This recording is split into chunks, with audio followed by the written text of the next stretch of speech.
Welcome home. We are WNST, AM 1570, Towson, Baltimore, and Baltimore Positive. It's a big week around here. We've had some champagne at Yankee Stadium. Orioles going to play some really meaningful games next Tuesday, Wednesday, and Thursday back here in our house at Camden Yards.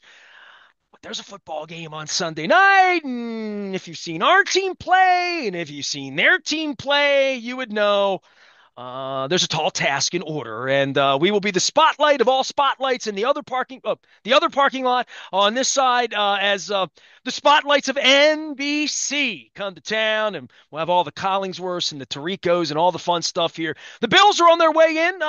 I'm doing so much baseball this week. We've had crab cake tours, oyster tours. Maryland Lottery sending me on Friday down to Costas, and I'm going to eat crab cakes, talk about the Capitol Center. Get my favorite Buffalonian, Mike Resigliano, out to talk some Bills as well. It's all brought to you by the Maryland Lottery in conjunction with our friends at Liberty Pure Solutions. We are doing this crazy 26 oysters in 26 days. 1-800-CLEAN water. They keep my water clean, and the oysters keep the bay clean, which is why I'm getting them out and eating them. Rockefeller, roasted, grilled. I don't know what buffalo sauce. Somebody offered me some hot sauce on a oyster the other day. I don't know if it was quite what I would get there with Frank and Teresa at the Anchor Bar. No relation to Mulligan's Brick Bar or any of the other place where I had Labatt's up in Buffalo. Vic Carucci. I was trying to figure this out, Vic, because you're like Sirius XM Channel 88. You're like doing TV in Buffalo, which I think you've probably done for a million years. You spent a spell in Cleveland.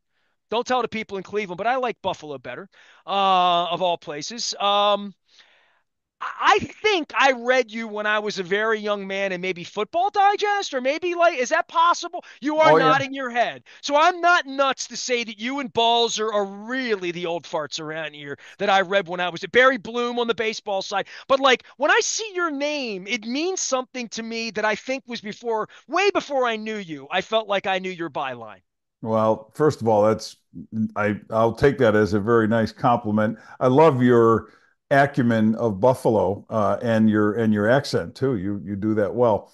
But That's I know you Rasik's wife's accent, by the way. I, Rasik's wife she's from Depew and right. Cheektowaga in Lancaster. Yeah, so like, yeah, I pick up. You It's yeah. Terry Resigliano's accent for me, Oh yeah, whose no, you son named me Nasty Nestor, by the way. So just and so you know. and and Rasig, one of the all-time greats when it came to Buffalo media, his Courier Express. cartoons, Courier Express. And when I was hired back in the day, 1982 is when I arrived here from South Jersey. I was covering the first NFL team I covered was the Eagles for the Courier Post across the river, What and year's that? that would have been 79. Uh, Bergie, or Berge was right at the tail end, and but Jaworski at quarterback, Vermeil at head coach, Herman Edwards at cornerback, Quick. and Wilbert Montgomery at running back. So it was a fun time, but a real that was my indoctrination and my reality check of what covering the NFL. That first taste of what it was all about, and it's never, I just never stopped from there. But that all said, when you mentioned Courier Express in Buffalo, so they bring me aboard in '82, the Buffalo News. It was the evening news at the time, and this was when there was true PM evening newspaper, and you had a true morning newspaper. The Courier was the morning, so the competition was intense, and the Courier was kind of teetering. And the Buffalo Evening News, Warren Buffett owned it at the time, making this big push to put the Courier basically out of business because they knew they wanted to take 100% of the market. Just one of the principles of business, and become a more Buffalo's morning and afternoon paper. That eventually happened, but I was it was fierce competition. I respected all those guys so well. A guy named Eric Brady, who was a columnist for USA USA Today. Today. I know Yeah. you know Eric well. He's one of my dearest friends. Rasig and his cartoon. I mean, the quality of what we were facing every day was really something at the Buff. And I felt at our best, we still might not be better than what they were doing, or we could be on an even scale. But I knew this: you had every day, you had to bring it. You had to bring it. And you have Marv Levy there. You're about to get Jim Kelly, like all of that. Vic Carucci's. By the way, if Mike Bellani, if there's a message, my love to him and his family for what Yes, they've gone through. I got so many friends in Western New York, Vic, and I would just say this: the wanting, the waiting. I was in Rasig's living room, and Tasker was going to come on this week, and he got busy. And I love Steve. I love you. You know that. And I said I don't want to bring this up, but I was in their living room when the Norwood moment happened. And to think all of these years later, I was in the stadium with Rasig when they beat the salt out of Jay Schrader and Art Shell. It was 51-3. The Bills make me want to shout, so, and, all of that era, and thinking all these years later, and this is my ode to the Orioles and my little kiss to them, my chef's kiss to them, is that the Orioles won the World Series in '83. The Bills have never won. You go back to all of these years and all right. of that waiting and wanting that the Chiefs had for a long time. We've had a couple of parades here. I mean, Yeah. the Browns, your other team you covered, never tasted. A lot of places haven't had it. Your place, forget the mafia and diving from the tables and everything that's going to go on down here in Sunday Night Football. This team, when it starts 3-0 in your market, of all places, it is a family heirloom and treasure. And this is rarefied air. You've been there before, but all of you in Buffalo want to believe and do believe, really believe, like Santa Claus believe that it's going to happen. And when you get this kind of a start, I think it's one of the really cool fan bases in the league because you haven't won in some way. Well, you're right, Nestor, in terms of the mindset of the fan base, the desire, the want, the continued belief, even through that stretch, that 17 years of darkness, no playoffs, and how that was really handled. And the way it was handled, things like you mentioned, diving on tables and all the crazy stuff that happens in the parking lot, fans found other ways to entertain themselves because what was happening in the stadium wasn't doing it for them. Well, there was also we're going to play in Toronto, and John Bon Well, there was Jovi, and there like, was a lot there was a lot going on, and then yes, then the passing of Ralph Wilson, the founder, the original owner, certainly that opened the door to well, I had my okay, Baltimore Colts belt buckle when I was a kid, there, so that's real. When your franchise is teetering in yes, that way, and you're saying we're a small market, we don't have money, like yeah, your every fan went through that moment thinking we could what be the Tennessee, we could be, and not now, but I yeah. think that's also rooted in we fought to keep this team. You know what I Yeah, mean? it was no, Like, there was a palpable sense. But look, it's a small, here's the other constant though. And it's different for Baltimore. It's different for most of the 32. I mean, of the where these teams are located, 32 to what is it, 30 markets. Um, the sense that okay, it's small. This is right at the bottom. And price wise, and look, they're building a new stadium right across the street from the current one. The cost of that being built, the PSLs that are going to be involved for those who want to have tickets, they're smaller venue. So fewer seats, higher price on the demand. They're hoping the current team is what not hoping that's what they are using as their best sales pitch, current success to sell future investment, excuse me. And then there's this, and you said it, this belief that they're going to be, or someday be this Super Bowl champion.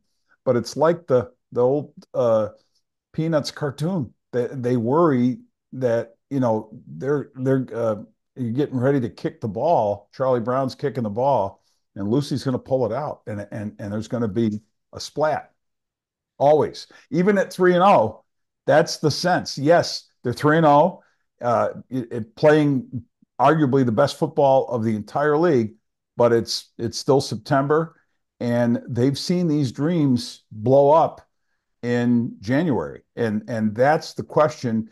The question isn't anymore, are they going to win the division? Are they going to be in the playoffs? Question is, what are they going to do in January?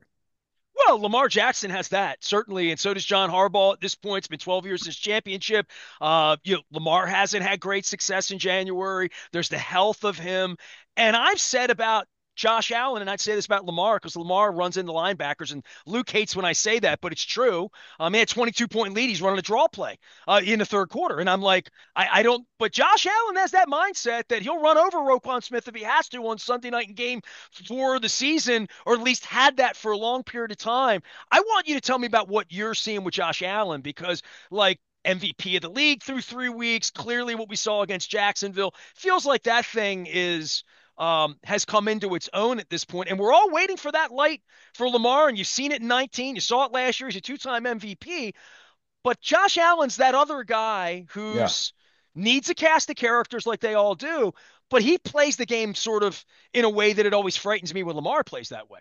Yeah, and it's the only way Josh Allen's going to play, the only way Lamar's going to play. Their secret weapon, their superpower, it's not a secret, it's superpower, is what they can do with their legs as well as their arms, and then how they incorporate them either separately or together. And with Josh, it's more size. It's the idea of how he defies the sort of the physics that say a man 6'5" and almost 240, and as thick, as strong as he is, can fly, and not just run fly, but fly through the air and leap on a single bound, and do these Superman things that he does that are real. But it's football. There is contact. Yes, he has a lot of body armor, but there is that foreboding sense that it's only a matter of time, like with Lamar and others who take a lot of hits when they're running. When are those hits going to result in putting him on the sideline? Um, Well, the thing I keep preaching is, dude, yeah, you can slide. You're the quarterback. They can't yeah, hit but you. Peyton Manning made the last 5 years of his career after his neck went yeah, sideways. He won a Super Bowl by fetal positioning, literally, and just saying, I get my but 2 yards, my 3 yards. You're not but gonna, you're that's an not gonna art. But pop that's me. a skill. But that's a skill that not every quarterback either has or wants to adhere to. There's a difference, because the slide means when at the point at which you give yourself up, butt touches ground. That's the marking point of the end of the run. It's not where the slide totally ends, because slide is just that, right? You're still moving, and if you slide and you're near the line to gain, great. But if you're short of it, and depending on the circumstance, you've created a situation of problem. That's why, in so many instances, these guys want to run like running backs, want to show power as well as that ability to protect themselves, and they're just not good at it. Look, the Bills have talked about this with Josh, Sean McDermott, Brandon Beane, the GM. Protect yourself. Be aware of that. Excuse me. And it's not been his greatest strength, is protecting himself. Well, and that's problematic when you are the franchise at this point. Vic Carucci is here, longtime Buffalo News, longtime Buffalonian. I didn't even know he's from Jersey, but how's a Jersey guy Well, getting the Buffalo not Hall of no, Fame, no, man? no, That's crazy, right? not from Jersey, You're from from, Central New you York, went down there to work. where that was a You're a job. Yes. Utica guy, right? Yeah. Yeah. So Jersey was my first big boy job, so to speak, and just an opportunity that came out of nowhere to be able to cover an NFL team. I actually was hired down there to cover college sports, but I ended up on the NFL beat. Well, they're putting you in the Buffalo Hall of Fame here. What is that?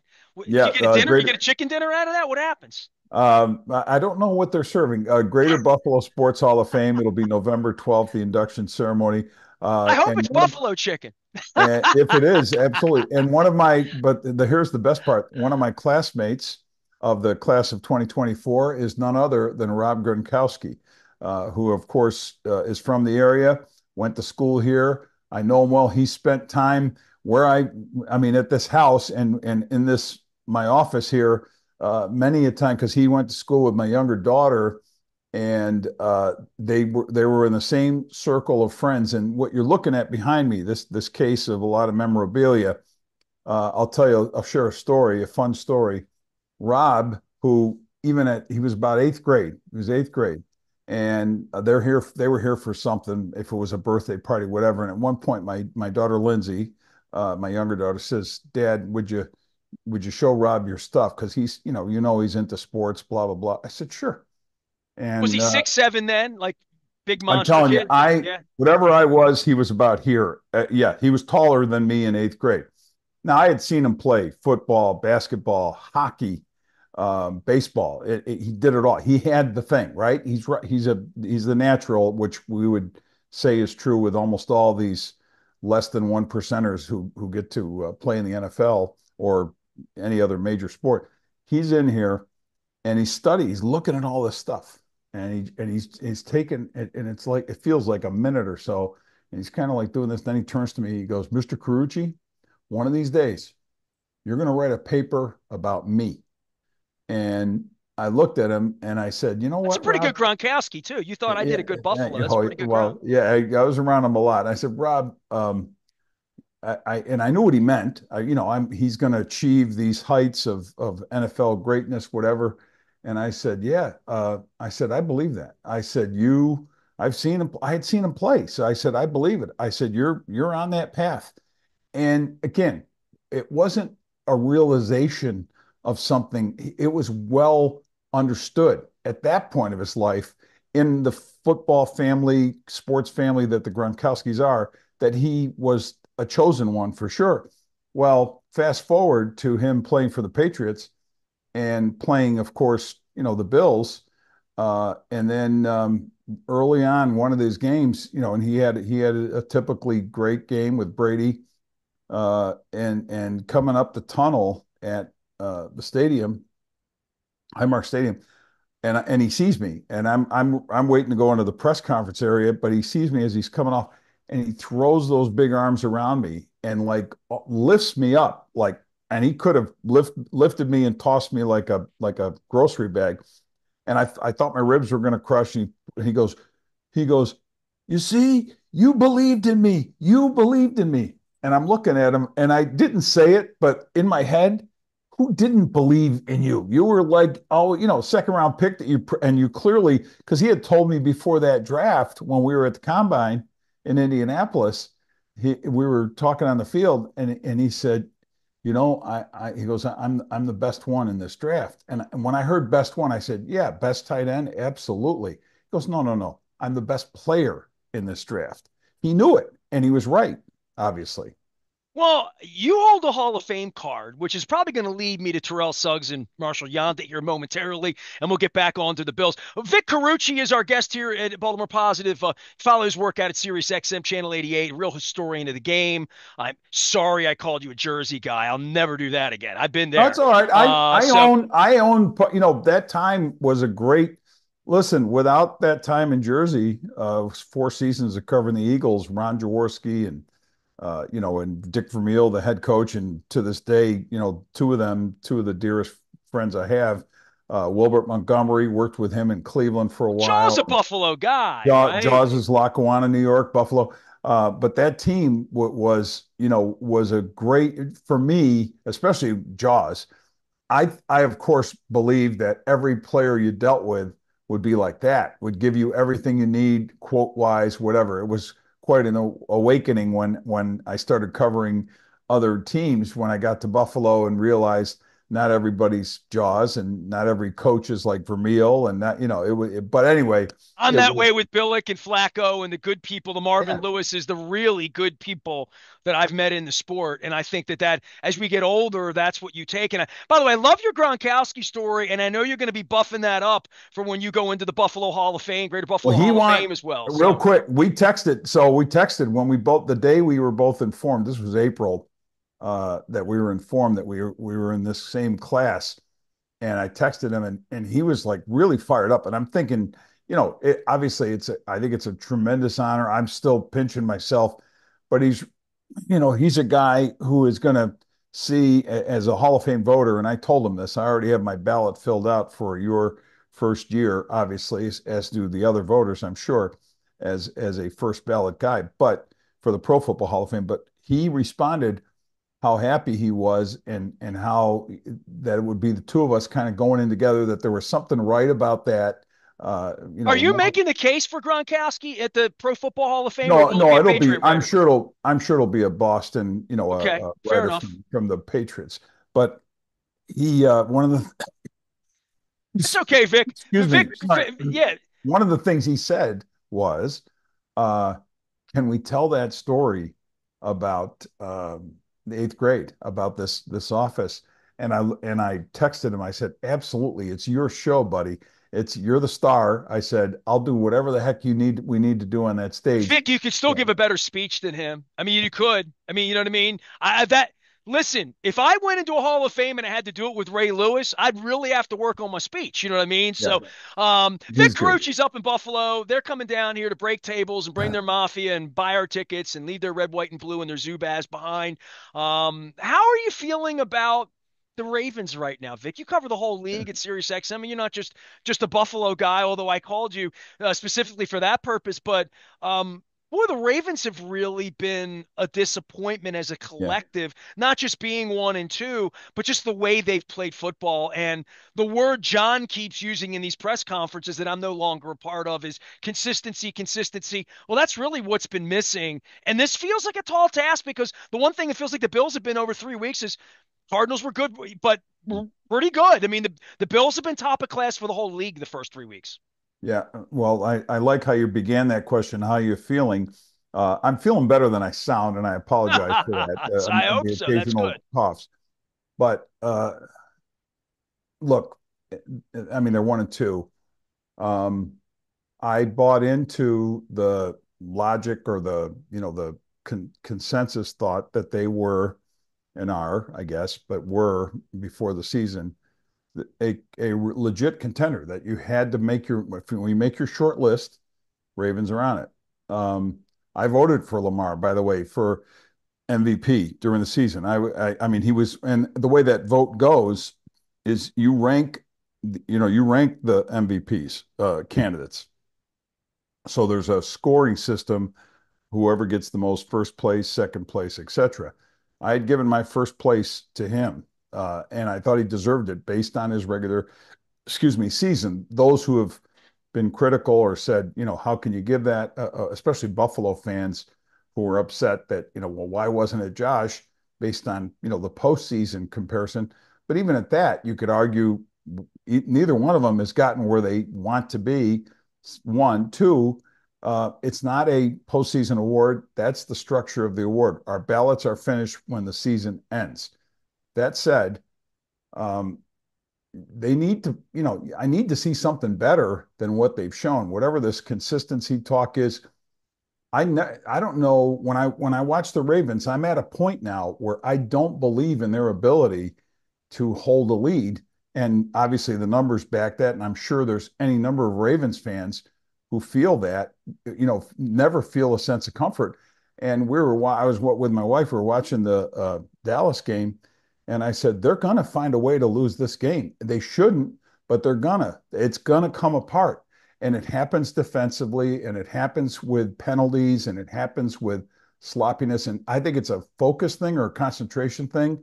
I don't know what it is. I mean, that is on John Harbaugh to figure that out. I always had given him high marks for his ability and the consistency of the organization with Eric DaCosta and so forth is legitimate, but there are troubling trends that this team has.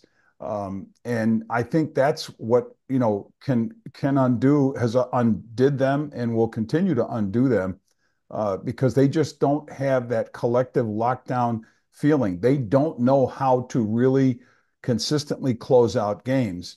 And even though they won enough and maybe they'll win enough to be division champions, I don't know, but they're in a 1-2, should be perhaps 0-3 hole right now. And I don't think it's getting any better when they face a Buffalo team that has figured out how to overcome and by the way, I think the Ravens are certainly in many ways you could argue more stacked, have more elements that could give them the ability to win this. I know the odds makers have them favored by a bit, what, 2.5 or something like that. But Buffalo losing Stephon Diggs, Gabe Davis, remake on their O line with a couple of positions, center and a guard spot, remake on the back end of their defense, injuries at linebacker, Matt Milano, big time linebacker, nickel corner, Taron Johnson out. I think what we've seen the last three, and I'm going to also throw in the caveat that they're playing, each opponent gives you a little different sense. Maybe I underestimated what Arizona was. I didn't think it should have been that hard against Arizona for the Bills, but it was. But maybe that's because I sold Arizona short. Miami's, it's over for them. Obviously, even before Tua's injury, I think they're just, they are a disheveled organization. Period. And then we saw Jacksonville, which they've got a disaster. I mean, they're a disaster. It starts at quarterback, add coach, add whatever. Well, the Ravens will look like a disaster if they lose by a field goal Sunday because they'll be 1-3. 1-3 is a Yeah, disaster. yeah. Even One and if it's three is not, it's and Cincinnati right now, disaster. disaster. Cincinnati. So I guess the question is, who is and what is Buffalo doing? Yes, they've won in dominant fashion these last two in different ways because the defense led the way against Miami. The offense did it, and that's really what should be so troubling for Ravens and every opponent going forward. They found now what it is that they can do with 10 different guys caught passes from Josh Allen. Ball comes out faster. The protection was remarkable. Joe Brady in his first now full-time season as an offensive coordinator in Buffalo doing spectacular work with this group. Far better than I think what Ken Dorsey did because Joe understands you got to have a basis of a running game to set up other things. So James Cook running the football. And then defensively, Bobby Babich, the new defensive coordinator. I was with Bobby in Baltimore. I watched his career rise there. And then when he came to Buffalo as an assistant, and again with his dad, who's now retired, Bob Babich, linebacker coach, and Bobby coached the back end, coached linebacker. He's been groomed. He's going to be a head coach in this league someday. He's running this scheme, this Sean McDermott scheme to perfection, frankly, with a lot of, and here's the thing, the backup players believe they are being put in a good position, but they believe that they can step up. And this is the Sean McDermott way too. He has a way of getting everybody ready to feel like a starter, even if they're not with the first group. And that's showing up. Well, I mean, the questions about McDermott and about Josh Allen and exit Diggs, exit several players, the whole situation with DeMar Hamlin. They've been through a lot of transition. I mean, I think people look at the Ravens and say, well, it's been Stanley and Humphrey and Lamar. Roquan's been a great heart transplant into the middle of this, but neither one of these teams have gotten anywhere near where they want to go in January. I mean, No. even Cincinnati got to the Super Bowl. There's a point where you start to throw out other elements of the team. And Buffalo did that in the offseason. I thought maybe they're nearing the end. When you start to get rid of pieces and then they come out and they got the right pieces. And that's the part I think a month into this, because the Ravens talked about their offensive line all offseason, letting guys go. They talked about we'll be able to get rid of Patrick Queen and other players, and and we're going to draft the kid on the back end, the cornerback Wiggins. And Mark Andrews is a rumor right now, right? I mean, the passing game's still a rumor. The Derrick Henry edition was supposed to be incredible, except when there's no holes and there's no line. And these guys Right. really aren't great at pass blocking because they got a 6'8", 340-pound guard, playing right guard. So Yeah. I don't know what they are. I'm watching it and saying, John's really smart. He's been doing that, to your point, Eric, all this. They've built this thing around Lamar, and it feels like Lamar's very vulnerable with an offensive line that can't get it done. Yeah, And you're spot on. What are they? And I don't think they know, by the way. And I think that's the frustration. I mean, John Harbaugh is never going to, and nor should he ever admit that or acknowledge that we're even close to being correct to that. Because as a head coach, he's got to keep that belief there and work with what he has. But it is a team that doesn't have a true identity at all, and it's Lamar Magic time or bust. And Lamar Magic time can get you a lead. It can get you some big plays, obviously dynamic, game-changing plays, but those don't serve as knockout punches in this league, as even as the competition is. I mean, there might have been a point when it did, but I think that's an older school approach to football. And you look at a team like Buffalo, are you kidding me? I mean, again, if the Ravens come up with a couple of quick early plays and take an early lead, I'm going to sit back there. And when I say early, like say two touchdown lead, I'm going to sit back and say that those against Buffalo and against a Raven defense that just doesn't know its own way when it comes to protecting leads and the game flow and all of that, it's very unlikely to stand. And that Buffalo would come. It might be the worst position for the Ravens to find themselves. Maybe the best thing would be get it back and forth. The Chief formula, which is keep it tight, keep it tight. I know the Chiefs want to be winning by landslides, but what is their formula? Set it up so Mahomes can win it at the end. Figure it out that way. And even at that, with both of these quarterbacks, Jackson and Allen, you're still looking at teams that are, I mean, at teams that can find either one can find that last possession ability. Vic Carucci has been fined in the National Football League for 5 decades. He is a Hall of Fame voter. He's about to go into the Greater Buffalo Sports Hall of Fame. And I hope they serve buffalo chicken at that dinner for you as well. And man, a tall task. We saw the schedule come out, Vic, and I said, watch this schedule. Kansas City out of the gate, offensive line, who knows? Raiders was an easy win, and then it wasn't. Cowboys 22-point lead's not good enough. At some point, and then the best team on the planet shows up on Sunday night, and you got to go heavyweight here or go to 1-3. At least we have the Orioles on Tuesday, and no matter what, I've told people that, like, no matter what happens, the Orioles are at least going to play 2 games on Tuesday and Wednesday. Vic, I know you like baseball too. We'll do that on next week's edition. We'll find you out at Sirius XM. I know you're doing TV in Buffalo. You're always doing great work up there. If we have it our way here in Baltimore, I guess the Ravens will see the Bills again in January. I told Tasker that. Yeah, I think there's no question the trajectory for both teams is to be in the postseason. A little better for the Bills right now, but yeah, at 1-3, let's just go back to the Ravens. They lose this game, and again, it's a home loss. The internal disbelief, or whatever you want to call it, or belief, is going to be shattered. John Harbaugh's job has just gotten so much tougher, and then the questions are going to be intensified as to what is wrong with this team. And it's in a division now where the best news for them, the team that's on the top is who? Pittsburgh Steelers.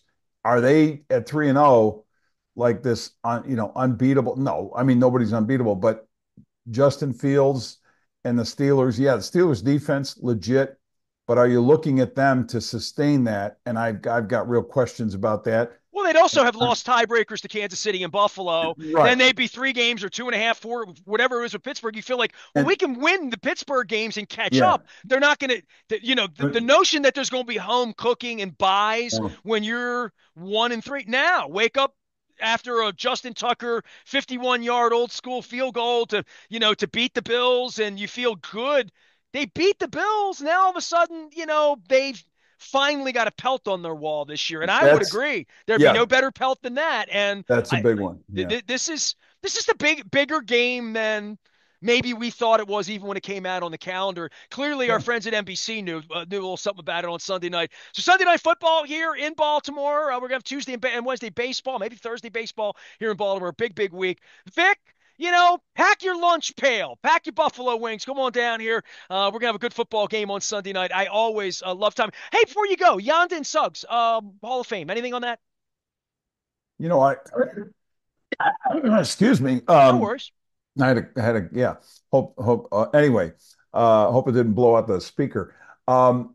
Both very deserving of conversation, but in terms of their pure worthiness, we'll see. I think there's going to be a discussion. I'm leaning more in the direction of believing Yonda's case in my mind.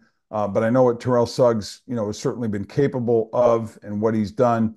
But I need to hear both cases laid out as thoroughly as they can be when we get into that meet, those meetings and discuss their candidacy. These are going to be discussions. I don't think either falls into necessarily a slam dunk category. It gets a little easier for linemen, O linemen sometimes, just because you can get the advocacy built for their play, and you're not measuring numbers, and you're not measuring. I mean, those come into play, but less so when you're looking at the skill set, if that makes sense.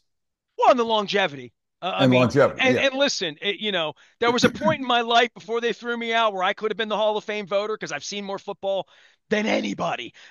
Traveling there, locker rooms, writing books, all of that stuff. That if it were ever to have come to my doorstep to be a voter, and I had a vote, I would put Yonda ahead of Suggs. Because I watched it to the Yeah. end, and I also, Suggs always had a character issue for me. There's only one guy that ever took his finger like this and stuck it in my ear in a locker room. That was Terrell Suggs. The bleach incident, seeing his ass hanging out in the locker room, just crazy stuff that he did, and the WWE But every I week with but a picture. I will None hasten of that. None, I that's will this is hasten play I on the will field, hasten right? that. None None of of that that factors matters. into none of that matters. It's a football discussion. We aren't the moral police, nor should we be. None of us in that room, men and women OJ who Simpson would vote. never be We taken out, is we what you're we saying, no got we matter got what. no we've got when those votes are made and those cases are made, and it's spelled out as clearly as could be in the bylaws. That's why they want me to be a voter then. That is all we consider. So the character issues that you reference mean nothing, mean zero. So you could have them in the back of your mind as a person who's had that experience with a player or whatever. But I if would call it that would Jimmy the clouds, Greek intangibles, Vic. There would be a category for me that just says, what are the intangibles? Leadership skills. What kind of person are we putting a bust and a jacket on no, to honor? And so no. so for me, Tell me what kind of player he is, because let me a tell you, hundred percent. I there's a Suggs lot deserves to of be in the Hall of Fame. quality, Nestor. There's a lot of quality human beings, a lot of quality human beings. And when I say quality, I mean they are the best examples in life of how to lead your life, who don't play as well as those who don't have those quote great qualities, and therefore they're not great players. They're not in the Hall of Fame, and whatever that Hall of Fame may be. But I'm talking about the one that I vote for. So trust me, if they happen to be, that quote good guy, we are not an org, the Pro Football Hall of Fame by its existence is not a place where it's the character Hall of Fame. It's the let's look at those bronze buses. Oh, great guy, great guy. Hey, you know what? He's a great guy. Why? Because he played great. No, it doesn't go that way. They have Never. an award for that. It's Walter Payton, is what you're saying. I'm saying that's Yeah, right. we know there are some tremendous human beings in the hall, absolutely, who carried themselves. But we also know there's the opposite of that, and I so be sit here and it. talk to Baseball Hall of Fame with my last name about everything from Clemente and Ty Cobb to Pete Rose and Kurt Schilling and to steroids and A-Rod and Clemens. The Football Hall of Fame to me, I think they're both Hall of Famers, okay? So if I had to make a vote, but I think Yonda will get in first, Yeah, I said. And listen, this is part of the rhetoric, and Luke and I went back and forth last week on the air because Luke tends to be a little bit more, like you, the grown up in the room, and I tend to be the guy with the long hair. Um, I I said have no something. hair. Go ahead. Harbaugh, like my hair's longer. I'm like the guy in the Tesla song. Took off the hat. Imagine that. I said to Luke, I said, Harbaugh takes the podium and says they're both first ballot Hall of Famers. I'm like, well, there's a little hyperbole there. I'm like, first off, they're both going to struggle to get in because all these kind of guys struggle to get in because there's five guys in line in front of them, and there's some guy in Cleveland that doesn't like them, and there's something, whatever it is, right? And so I said they're neither one are first ballot. So let's speak in real terms here. When I talk to you and Balzer and King and all the people that have the votes, what constitutes a first ballot versus wherever Yonda and Suggs are going to be? But I would say, to me, they're both Hall of Famers. I think Yonda will get in first, not because of personal issues, just because I don't say Suggs are a dime a dozen, but there were more pass rushers in line, Yeah. usually waiting, than there are just these road grader guards who were, Well, generational players. yeah. That term, and it's okay. The first ballot thing.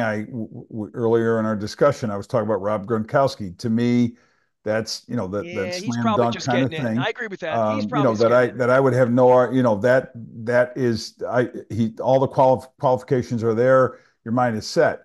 The mic drop presentations in the meeting room for Peyton Manning, for eventually for Tom Brady, for where those are the Jerry Rice. I've seen it and lived it during my time as a voter, and I understand that.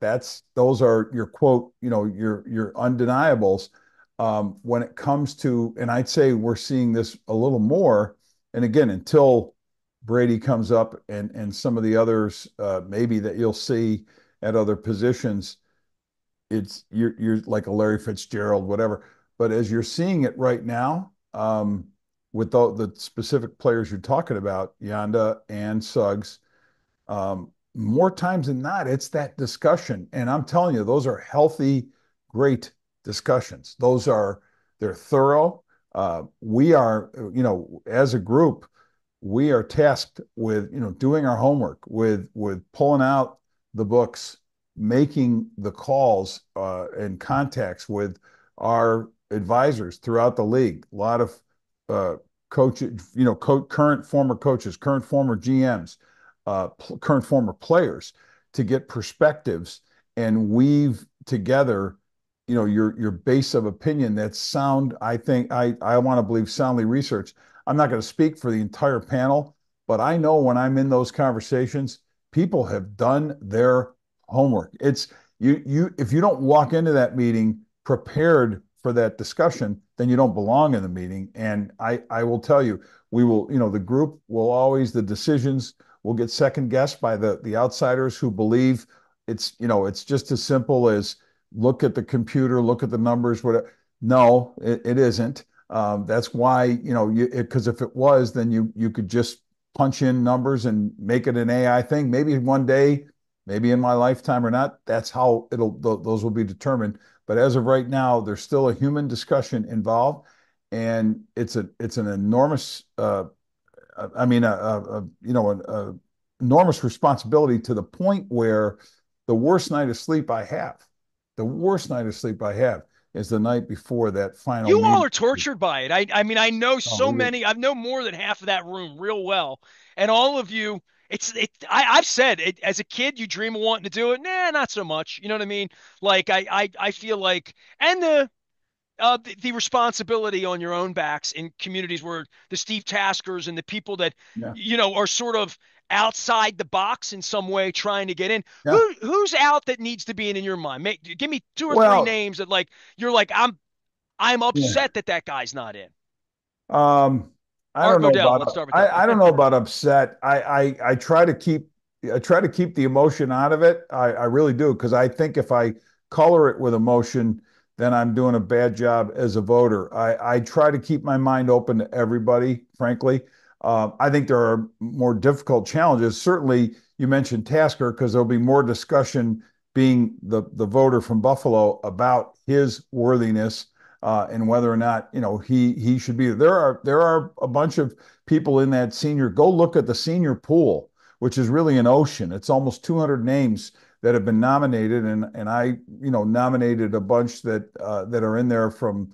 A couple from Buffalo that weren't originally on the list, going all the way back to Jack Kemp in the 1960s on those back-to-back American Football League championship teams.